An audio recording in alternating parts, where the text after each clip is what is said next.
welcome to the Bleeding Metal podcast, everyone. I'm Kiki, and I'm here with my co-host.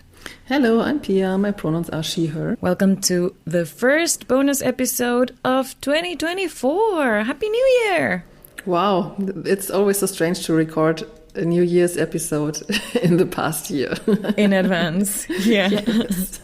The magic of pre-production. Yes. But we are here today to recap the year 2023. So it's some sort of time travel anyway. We are in the past, talking about the further past, but you will hear this in the future.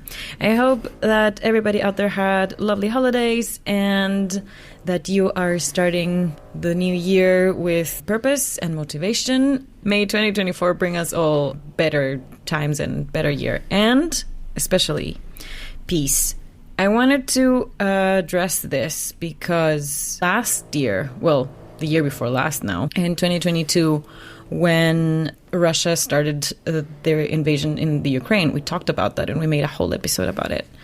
And we have actually not dedicated the Israel and Palestine war that's going on right now any airtime. And it is, as we all know, a very complicated issue.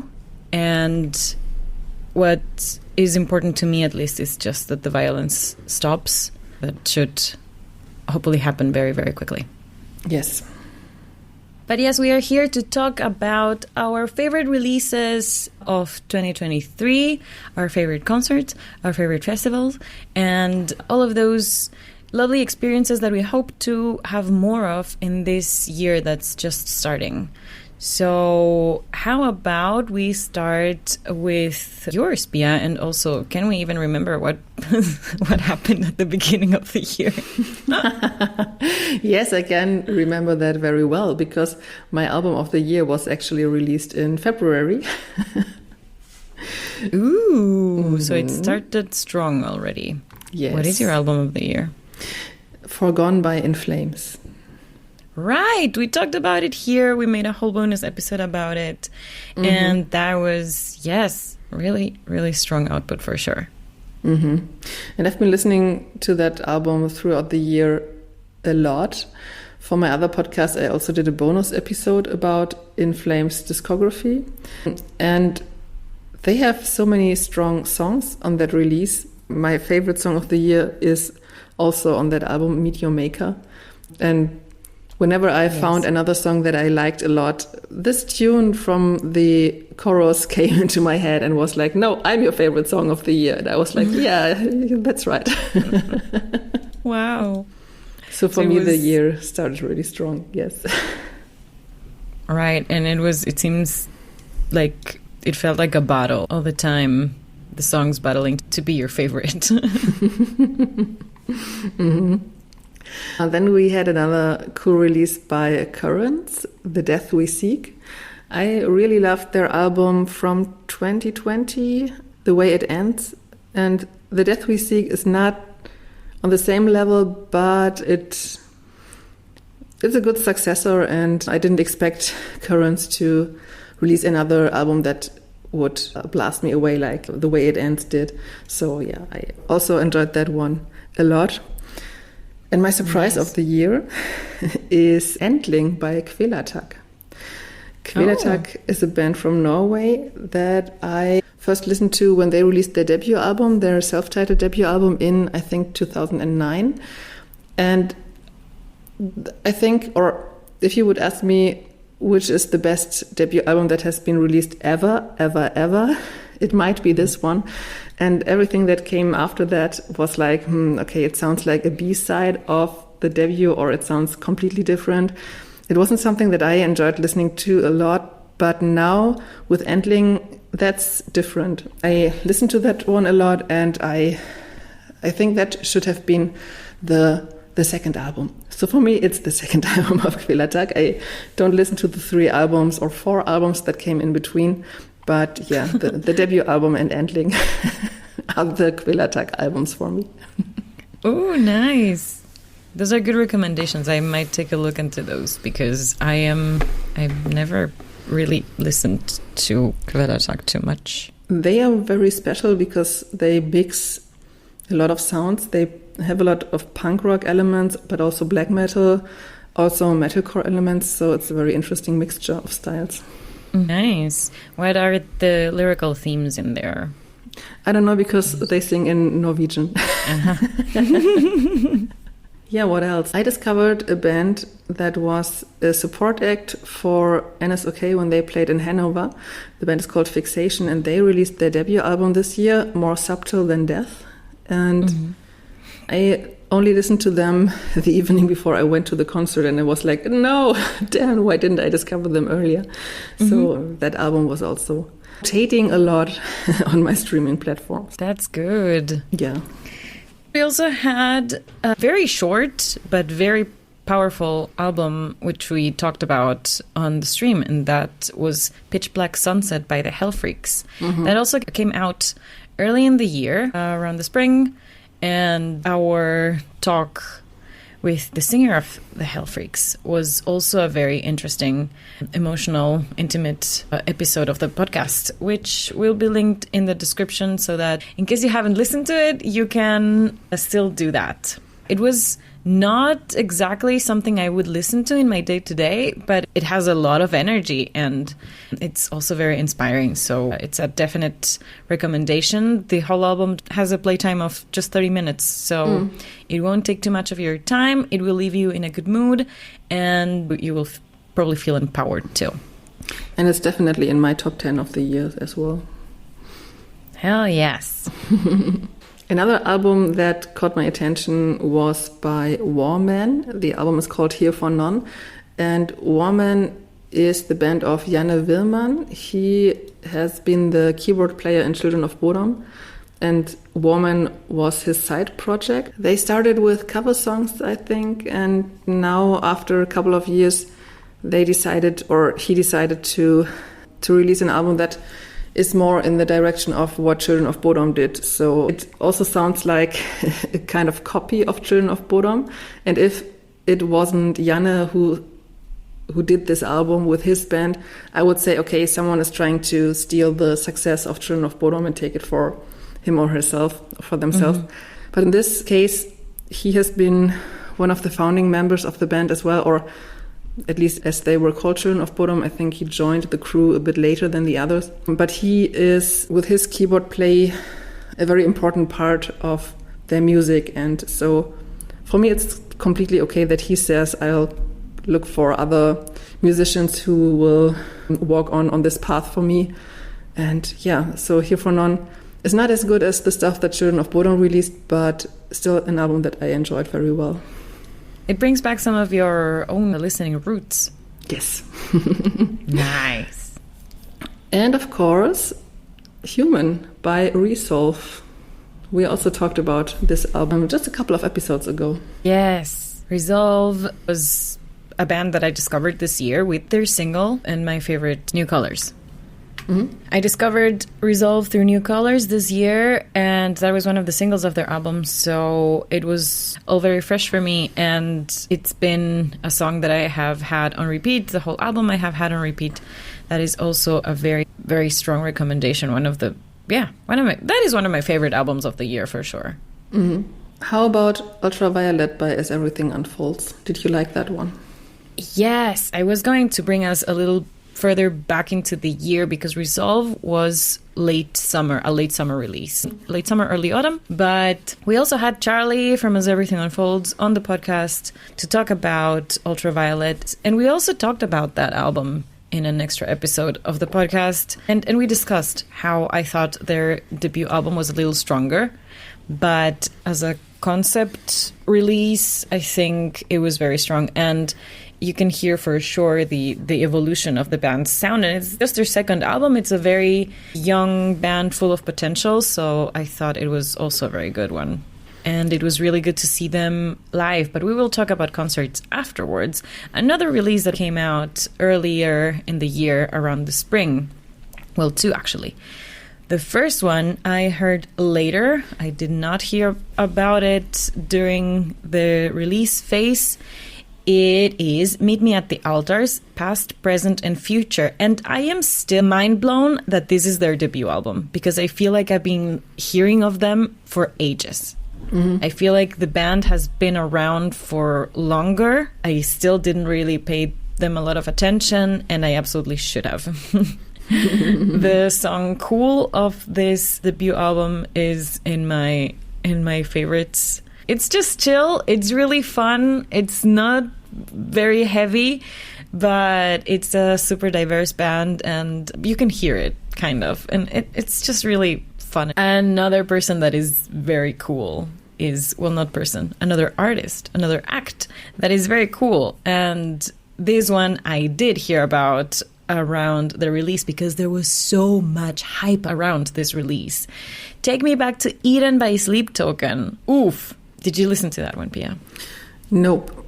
I'm one of the people who don't understand the hype around Sleep Token. What? You're resisting Sleep Token? Not with force. I'm just not that interested in their stuff because it's not my style of music that I like to listen to. So I basically ignored them the whole time, more or less. Of course, I know some of their songs, but I was always like, no, give me something heavier. All right.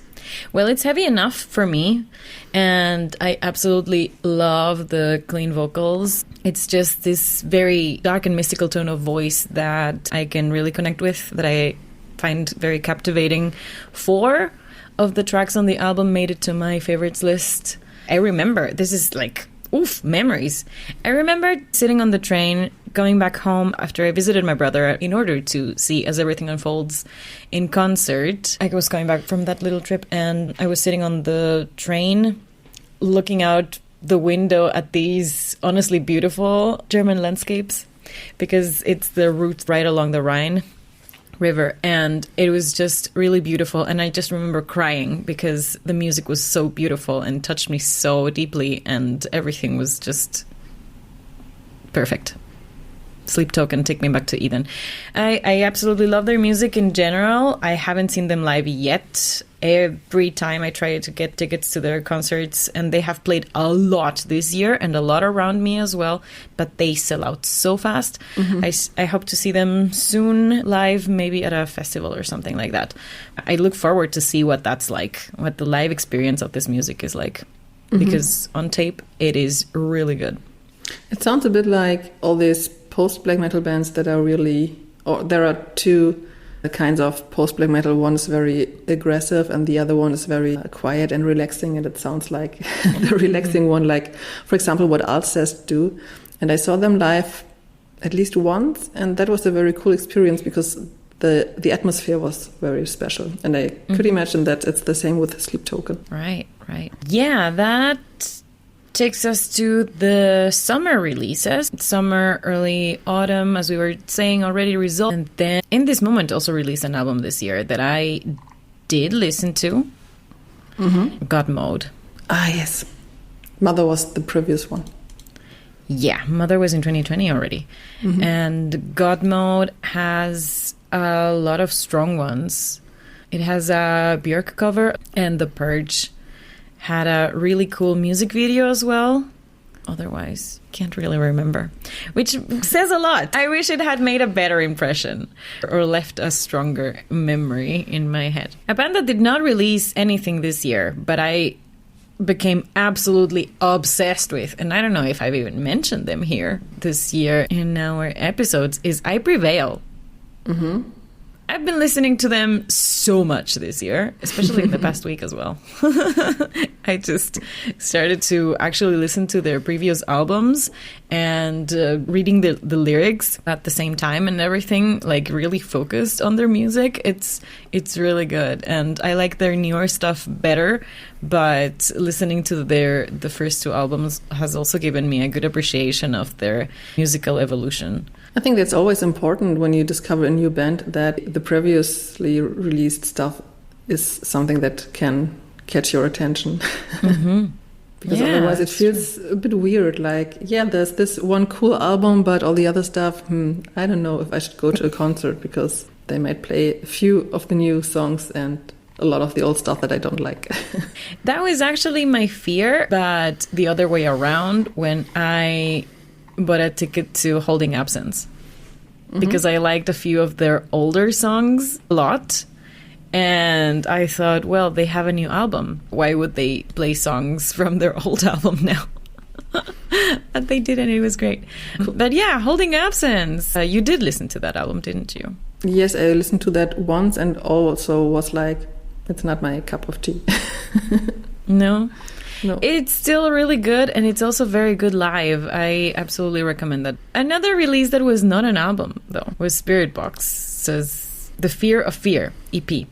Mm-hmm. We've talked so much about EPs on this podcast, and I have changed my mind. I have said it before. EPs may be okay nowadays, especially because of how we are consuming media and how streaming works. But especially if you do one like this. And Spirit Box is one of my favorite bands right now. I'm going to see them this month, end of January. Again, for the third time now. Mm-hmm.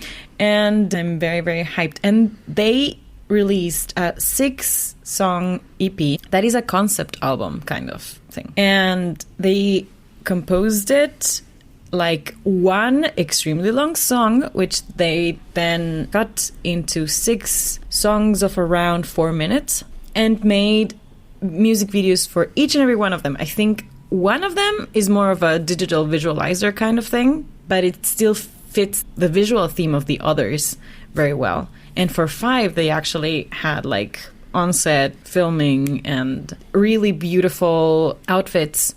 And it's just a real cool piece of art because it just becomes so whole.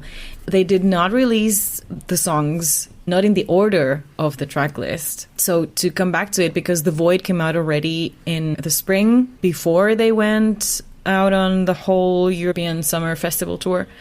And they played The Void live. So that was already this nugget of newness in their set list. And then they released the rest of the EP one by one, not in the same order. So to go back to revisit all of that and watch the videos in order and listen to the music as one piece, it still has a lot of impact, a lot of, okay, I know this material, but now I'm perceiving it in a different perspective as being part of this whole that I can now enjoy completely. And that is something that, for example, I was missing in Ultraviolet, the As Everything Unfolds album, that everything good from that album had come out already.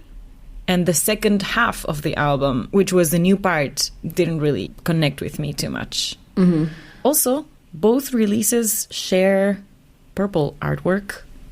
I feel like we go sometimes through color phases. Yeah. Like there were a lot of red releases before, including As Everything Unfolds' first album, their debut. Then we went through like a blue phase. I remember us talking about the astronauts on several album covers. And Spirit Box Eternal Blue is blue. And I Prevail's release from 2022 is also blue. And now we are entering a purple phase, or we are already in the middle of a purple phase. Not all releases, of course, but it's super interesting to see that. Yeah. Talking about EPs, in the beginning of December, Devil May Care released their EP Mandala. And that, for me, is an EP like it should be, because it feels like a whole piece of art, not just songs after each other. And they also have a concept. The song titles don't only have a title, but they have a word and then a sentence as well. So a subtitle, or however you want to call it. Okay. The songs are very different from each other. There is, for example, a ballad, but there is also a 2-minute, almost black metal shredding song with harsh screams. But they still fit together because the track list, they really thought about the track list, how to put one song after each other. And so this very harsh black metalish song is followed by a more quiet song, but it feels like they match. One goes over into the other, and that's very cool. They also have messages in their songs. For example, the song that I just mentioned, the shredding song, it's called Guru, God is Dead.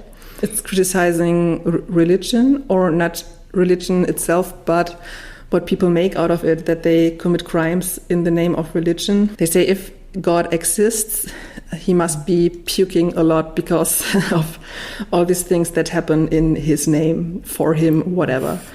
Yeah, and that's something that I can really relate to. And they also did another cool thing with their song Chakra.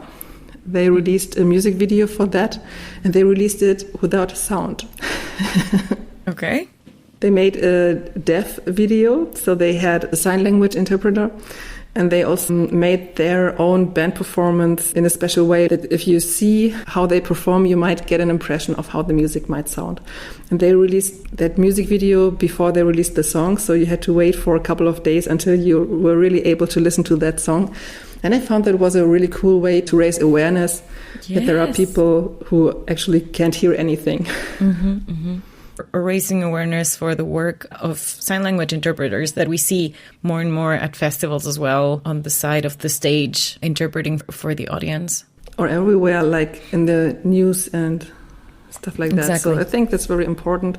And the interpreter that they had, she always also did a lot of facial impressions, so she also focused on the emotions of the song. Oh, that's so cool. Yes. And also it forces you a little bit to not consume the music only in one place. But if you really want to hear how it is, you have to start the song in one place and the video in another. That's interesting. And even though I couldn't hear the music, I watched the whole video, so it was still interesting. Yeah, I've always wanted to learn sign language. Maybe I should. What was the band again? Devil May Care. Devil May Care. Nice. And then we also have a release by Conquer Divide. Mm-hmm. Their album Slow Burn just came out at the end-ish of 2023. It's their second full-length release. It has a lot of very cool moments, actually. Conquer Divide, I find them so impressive and so strong. They were just on tour with Electric Callboy in the States and Canada. Also, I just got into Electric Callboy this year. You were late to the party.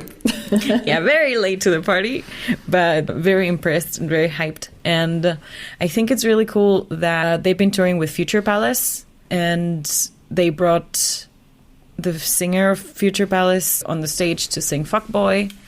And then they went to North America and they toured with the original singer of Fuckboy, or the original collaboration, which is Conquer Divide. So they were able to bring that on stage. And they just had a week-long tour or something of the UK, and they brought As Everything Unfolds with them on the tour so that Charlie could sing Fuckboy with them. I don't know how they did it in Australia, but at least they're having one woman on their tour for a reason. You know? They could bring more, obviously, as they did with Conquer Divide, but it's a start. It's a start. You know, bands could also have female crew members, but you don't see that too often either. Mm-hmm. Hint, hint. Make this happen. Talking about female crew members. Let's first mention 2 songs that have been released in summer that were very, very cool. First one is by Electric Callboy, Every Time We Touch. Hell yeah. That's obviously a cover version. And they made a very funny video for that. They always have this kind of romance between the 2 singers, and they also put it in the video. And when I thought this could be my summer song of the year, then NSOK released Calamity, which also is a kind of cover version of the song Remedy by the artist Leonie. Okay. But they changed the lyrics into the opposite and, of course, put a lot of their own style in the song, and that fits very, very well. And that's my most listened song of at least summer. Maybe of the year, I don't know, but at least of the summer. Oh, nice. The tune just goes in your head and it never comes out again. And that's a sort of satire then, I guess? Yeah. Or there is another word. Right. Parody. Parody. Yes, that is a good word. Other 2 songs that were just released this year as singles for upcoming things that have made me very curious and very looking forward to what's coming is Architects, Seeing Red. The single just came out a few days ago and it is really good. And another band... We had the red phase, we had the blue phase, and then came purple. Purple is the mixture of blue and red, and now it's again a red phase. No, the album, or rather the single cover, the artwork is green. The song is just named Seeing Red. So maybe it's green for 2024. Oh, that's a prediction. I like that. Green album covers in 2024, maybe. The other band I wanted to mention that is coming back is Dream State. They had a bit of a lineup change. They have a new vocalist now. And they just released 2 songs, actually, this year. Chin Up Princess and Still Dreaming. And they are touring right now. I am very excited and very looking forward to see what Dream State has in store for us. Ooh, one more. This was a song that I found through Charlie Rolfe from As Everything Unfolds. And the band is called High Regard. The song is called Dead to Me. That was a song that I had in my head during the summer that I sung a lot. And it's an upcoming band that I hope to see more of. Now, talking about Charlie and As Everything Unfolds. I was able to see them in May, and it was great. They were touring with Callejon and the Oklahoma Kid. Both those are not my cups of tea. I was there for As Everything Unfolds and for them only. It was a really cool performance. It was nice to see what Charlie had told us, how she is performing the songs she doesn't really identify with anymore, how she performs them differently. And through that, I could see their growth, her growth as a musician. And it was very interesting. I was able to say hello to her for a quick selfie, and that was thanks to her tour manager, Danny, who is the vocalist in a band called Darla. And they are now on tour with As Everything Unfolds. So that is another newcomer that I'm looking forward to very much, to see what Darla is going to do. And that was the first of a few concerts I went to this year.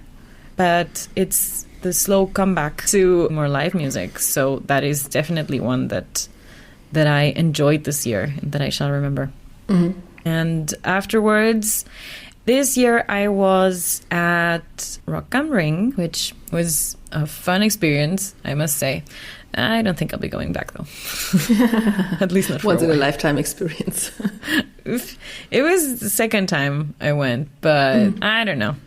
The whole super capitalistic festivals thing is not as enjoyable, at least not that often. Like, I don't have to spend a ton of money to go to these super mainstream festivals every year. Not necessarily. I would rather see smaller ones. And they don't have to be tiny town festivals either. But there are a lot of different festivals starting up. So, yeah. Tuska is an amazing festival. It only has about 30,000 people every day, which is why I find it funny that their statistics at the end of the festival are always like 90,000 people, but it's like 20,000 of those were the same every day. I once was at an event in London where they also counted the visitors, but the toilets were outside. So every time we went to the toilet and you came back, you were counted as a new visitor. Oh no. That's hilarious. Yes. 12,000 people. Well, I guess it were 3,000 and they just went to pee 4 times per day or whatever.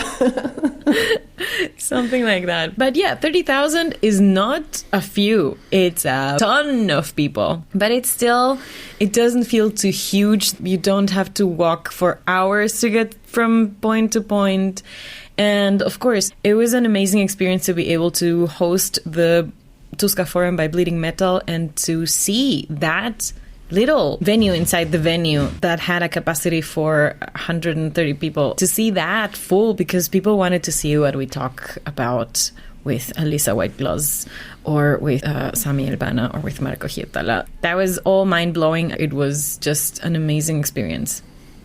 that I will never forget. Mm-hmm. Yeah, but in between, I saw Spirit Box for the first time in my city even. They were on tour with Motionless in White. And in Visions, I discovered that band through the concert. And that is always a fun thing to do. And just recently, I went to see Holding Absence, and they were on tour with Thornhill. So that was a very cool concert package.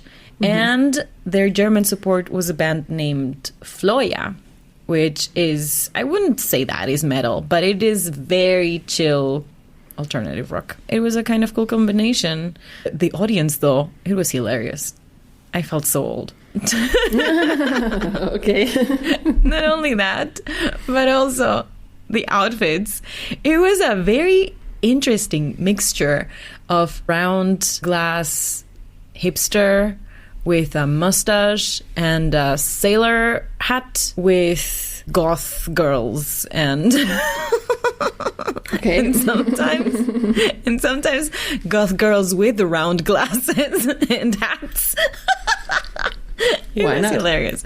It was, yeah. The fashion mixes are just like the musical crossovers, I guess. It's just interesting to see what happens in terms of newcomers and younger people, not only on the stages, but also in the audiences. Those were my live music experiences this year. Mm-hmm. I haven't been to too many concerts. I counted them, and I think I was only at 4 concerts because Well, same. In the beginning of the year, we still had the pandemic until, I think, April. So it was very difficult for everyone to plan. And so there were not too many concerts happening. And after that, I was pregnant. And pregnancy this time, it made me so tired. And it was exhausting with having a little child already. So I didn't really feel like going to a lot of events this year. Mm-hmm. Some of them were also canceled that I planned going to. I also wanted to see As Everything Unfolds in Hamburg in September, but I was ill when that happened. So yeah, there was not that much for me, but it started very good with We Came as Romans. They had their gig in Hamburg in late May. I think they only played 4 shows in Germany this year, and they're always a blast on stage. So it's one of the best live bands I've ever seen. You can just type in your YouTube We Came as Romans live and search for a gig or a song or whatever that they perform on stage, and they just give everything. They burn down every stage they are on. So that's always fun to see them live. And then I saw NSOK in Hanover, and also this past weekend we're recording on December 12th, and they played the last concert of the year in Leipzig. That's what they always do for the end of the year. And that was also cool because they sold out the venue for the first time.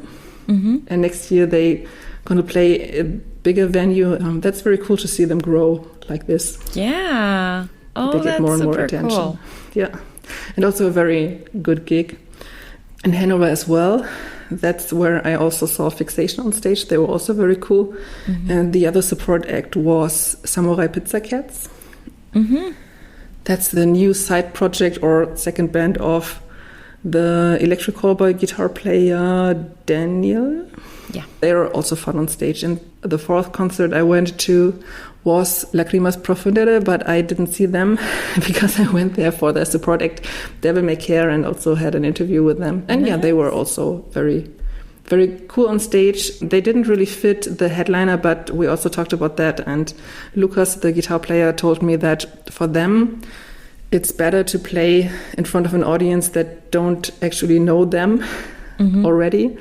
And they get more fans when they have a package like this with the main act that isn't 100% the same style of music, but kind of also a rock band. And yeah, that made sense. Yeah, absolutely. That can go both ways, though. I just recently saw Tank the Tech, the YouTuber and Twitch streamer who was also the tour manager of Electric Callboy in North America. And he was talking about why Lorna Shore would pull out of a tour to go on tour with bands that were bigger, but not the same specific genre. And they were on tour with A Day to Remember, right? I think so. They were like very clean vocalish bands, and then Lorna Shore as the first band, and there was like why why deathcore before this alternative rock bands? But yeah. I'm not sure which exactly that was. You can probably Google it, or maybe I can find the video again and post it in the description. But what he argued was that if musicians keep touring to the same audiences, sure, they might get, their sold out venues and such, but they won't gain any new fans. Mm-hmm. While when you get a crossover tour package, you will introduce new fans to other bands. And I think that is very true. I do think that sometimes it can go the other way. I've seen things happen, especially here in Germany. The second band has such a big pool that people go there just to see them, and they don't show up for the first support. They see the second band and they leave.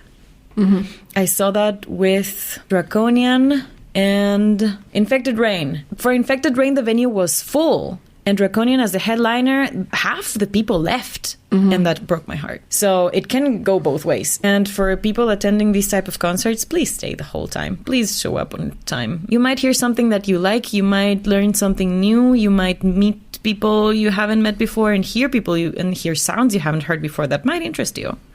So give the whole thing a chance. There's a reason why they are banding up together and not giving you the same lineups. Also, bookers out there, please don't make it more than 3 bands. It's absolutely exhausting to not know that there's a new tiny extra support have been added, and so doors will open at 5:30 and not 7. Then you missed all of the tiny bands that you want to support, and then also the concert lasts 5 or 6 hours. It's just exhausting. I just saw a tour announcement of 5 bands.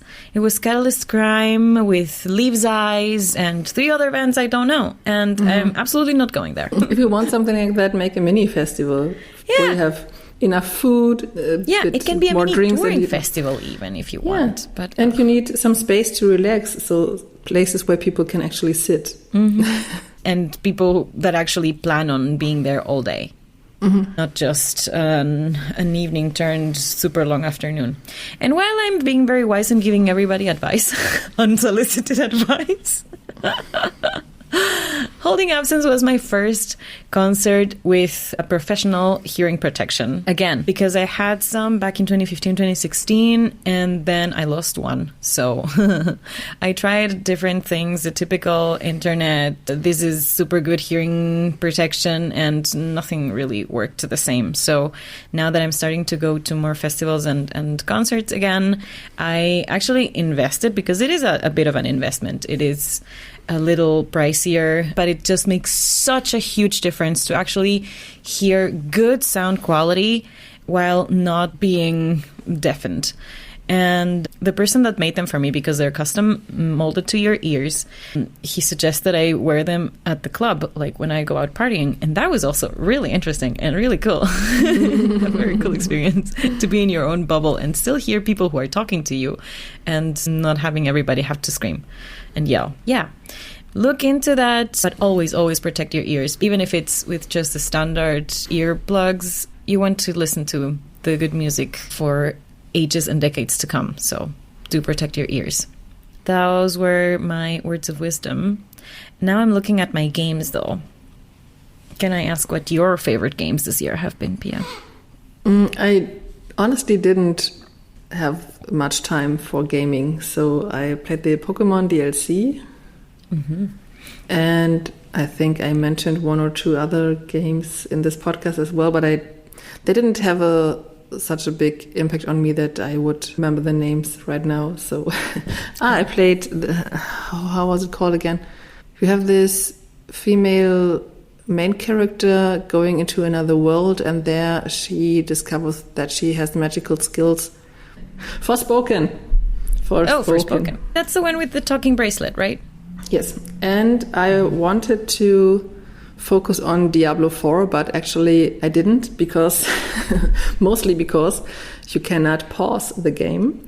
And when you have a small child, then you need to pause the game from time to time. And if it's absolutely not possible, then your motivation goes very low. So I started it 2 times and yeah, it didn't come very far in the game. Maybe I will give it another try, but at the moment I'm a bit disappointed.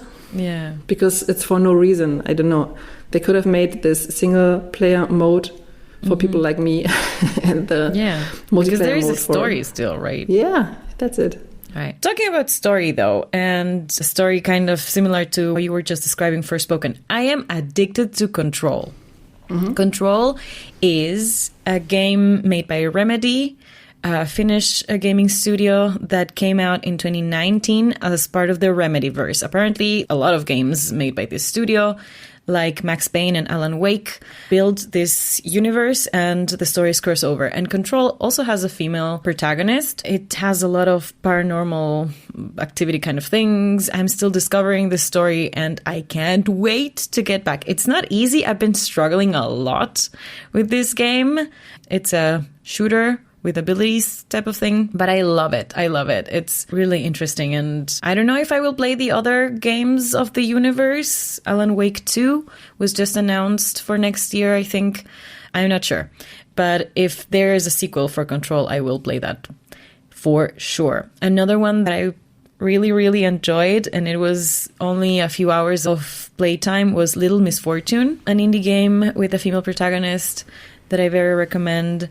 And another little indie game, also with only 3 hours of playtime, that I just played last week on the Women in Games Twitch channel, is Never Alone. This is a very interesting story game because it has a lot of cultural significance. It came out in 2014 already, and it's by Upper One Games. And it tells a story of the culture of the people in Arctic Alaska. I played the video game, and every few minutes of playtime, I unlocked a video that told the story of their traditions and their customs and how all of those narratives made it into the game. So I very much recommend that one as well. Yeah. That's it. Apart from Green Artworks, Green Album Artworks, is there anything you're looking forward to in 2024? I'm looking forward to birthing my child and figuring out how my then new family might work. And then I hope that I can go to concerts again in the second half of the year. I already bought one concert ticket for the NSOK final round in December. So I hope I will make it to there. That's a year from now. Yes. It's tomorrow in a year. Good. Yeah, but honestly, I didn't really pay much attention on future releases and stuff like that because at the moment I have different stuff. I'm in the state right now where people are always telling you, look at yourself, do some self-care and don't do too much, don't put too much pressure on you with being interested in so many things and paying attention to so many things. So at the moment, I really don't pay attention to a lot of things. Honestly, I take the time for myself, and yeah, I hope I can start with this spirit in the new year so that everything works well. And then when I recovered from everything, then I can pay attention again to releases and stuff like that. Hell yes. That's absolutely important. So we will be here waiting for you when you come back. Thank you. How about you? Things that I'm looking forward to in the new year? I honestly don't know. I'm leaning into the uncertainty. That's fine.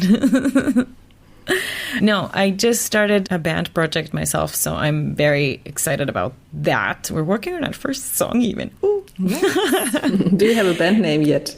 No, but I have many ideas. So that is something that I'm looking forward to. I'm looking forward to see if we can actually make a Tuska Forum by Bleeding Metal happen again. And I am looking forward to our new co-hosts and team members of the Bleeding Metal podcast. We shall introduce them very, very soon. And otherwise, there's a lot of stuff coming up. There's a lot of really cool stuff, I think, in the works for metal fans, including the Rock streaming platform. I think, Pia, maybe you have more insight about it, but it's supposed to be a Spotify competition made for rock and metal fans to also financially support the artists in our community a little more. So I am looking forward to seeing that come alive in Europe this month, in January, and try it out, see how that works out. Maybe we will invite the creators onto the show to talk about it. Yes, that would be great. That would be great. But yeah, this is the Bleeding Metal podcast that you were just listening to.